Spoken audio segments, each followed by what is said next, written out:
Baik, langsung kita mulai untuk pembelajaran materi KD 9 ya. LKS-nya sudah ada semua belum? Sudah ada, Pak. Oh ya, baik. Assalamualaikum warahmatullahi wabarakatuh. Waalaikumsalam warahmatullahi wabarakatuh. Ya, KD 9 itu tentang muamalah dan praktik ekonomi dalam Islam. Kemarin mengenai pengertian sudah ya? Sudah, Pak. Sudah. Pengertian muamalah itu apa?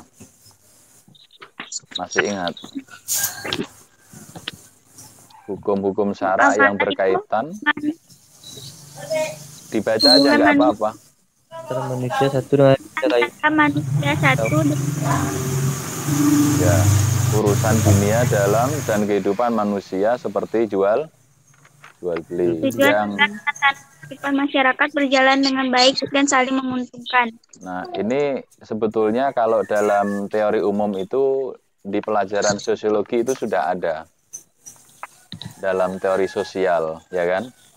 Dalam teori interaksi sosial. Hanya ini kalau secara Islam itu diatur sesuai dengan prinsip-prinsip ajaran Islam. Jadi semua sudah ini ya, dibaca aja nggak apa-apa. Kemudian yang asas ekonomi, asasnya itu apa?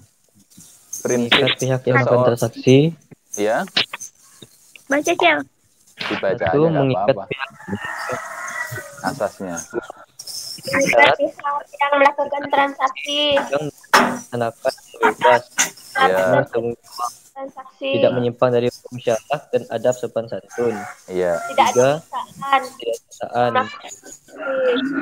Dilandasi dengan niat baik dan ikhlas karena Allah Subhanahu wa taala.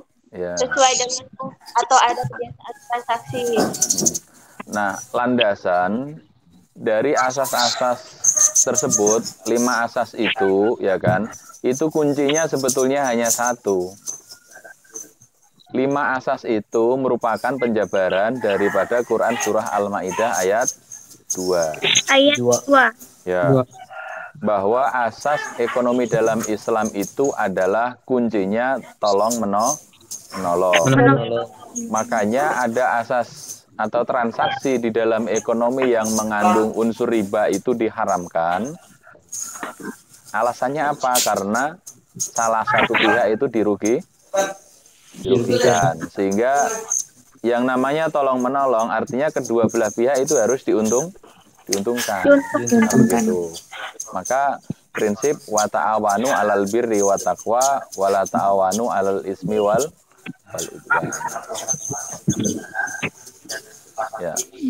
Jangan lupa tadi arahan yang pertama sebelum kita Zoom itu sudah sebelum meeting kita sudah ini ya, berdoa ya. Iya, Pak. Nah, ini asas ekonomi jelas ya tadi ya. Tolong menolong. Kemudian di dalam prinsip tolong menolong ya kan, wala ta'awanu, jangan tolong menolong di dalam hal keburukan. Artinya kalau kita transaksi ekonomi kemudian menjerat orang lain, berarti kita merugikan orang lain. Berarti itu namanya apa? Merugikan pihak lain. Kemudian penjabaran di dalam asas tersebut itu 5. Melakukan ikatan transaksi, kemudian syarat ketentuan transaksi tidak ada paksaan, ya kan? Dilandasi dengan niat baik dan ikhlas. Nah, niat baik dan ikhlas itu pasti unsurnya adalah menolong. Kalau niatnya buruk pasti nggak ada niat yang ikhlas. Semuanya pasti diukur berdasarkan keuntungan dan kerugian semata. Ya.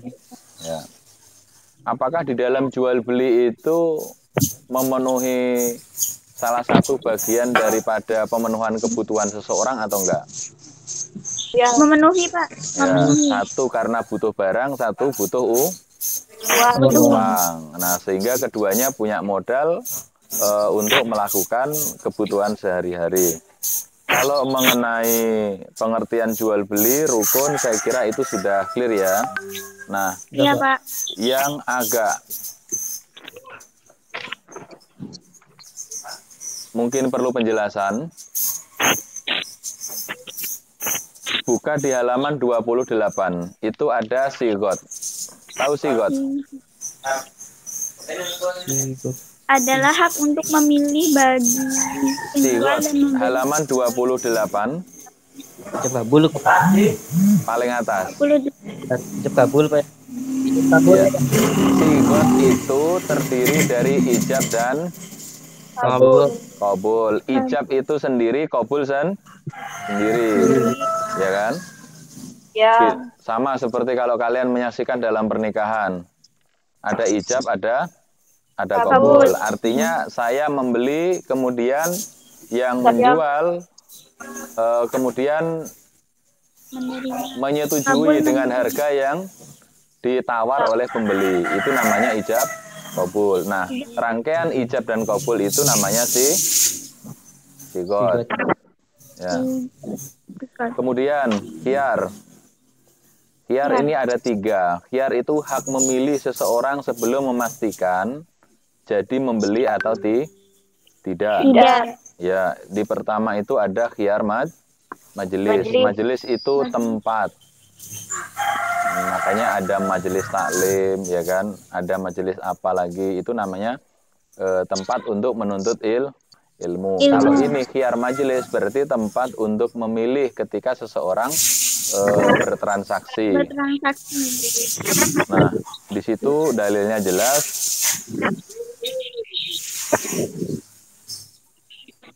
Pembeli dan penjual mempunyai hak khiyar selama mereka belum terpisah. Artinya, ketika seseorang masih dalam satu tempat, ya kan, belum meninggalkan keduanya, itu berarti masih boleh memilih.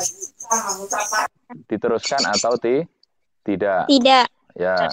Nah, di dalam masa memilih ini, masa khiyar, misalkan si A itu memilih pakaian warna kuning, kemudian datang calon pembeli ingin memilih pakaian warna kuning yang sedang masih dipilih oleh si A. Itu tidak boleh, si B tidak boleh mendahului dari si A. Nah, itu seperti itu. Nah, berarti artinya apa? Karena pihak pertama belum membatalkan, masa khiyarnya belum selesai. Gitu ya. Jadi itu khiyar majelis itu kalian masih dalam satu tempat, kemudian masih pilih memilih, tawar menawar, belum deal. Nah, itu namanya khiyar majelis, satu tempat. Nah, ini nanti dicari contohnya ya. Kira-kira semua sudah pernah melakukan ini semua kan? Pernah Pak, pernah Pak. Ya, perdagangan yang sifatnya ringan, biasa ada yang membawa ke kelas, itu juga ada.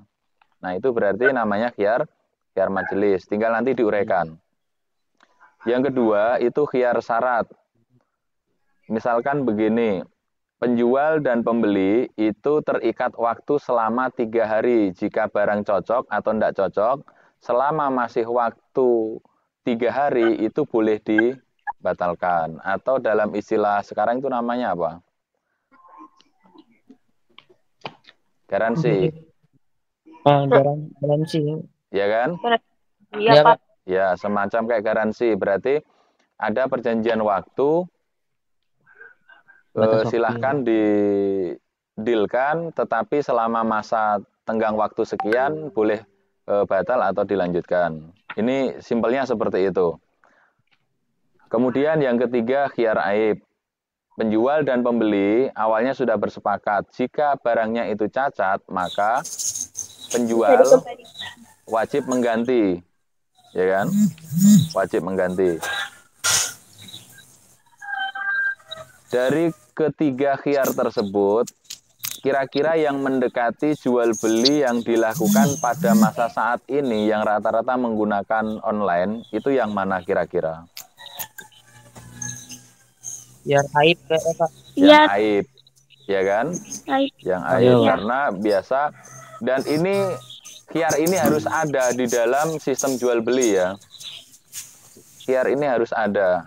Apalagi kalau online, itu harus berani menjamin bahwa barang yang dibeli itu harus pasti. Sesuai yang Ya, supaya tidak merugikan dari pihak pembeli.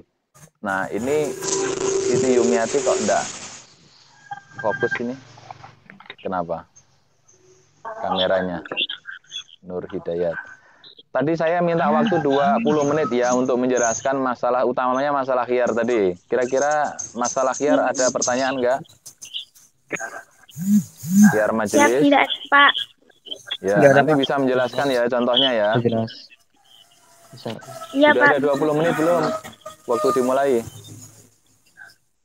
Kalau saya sudah, Pak. Sudah. Kalau saya Ya. sudah, Pak.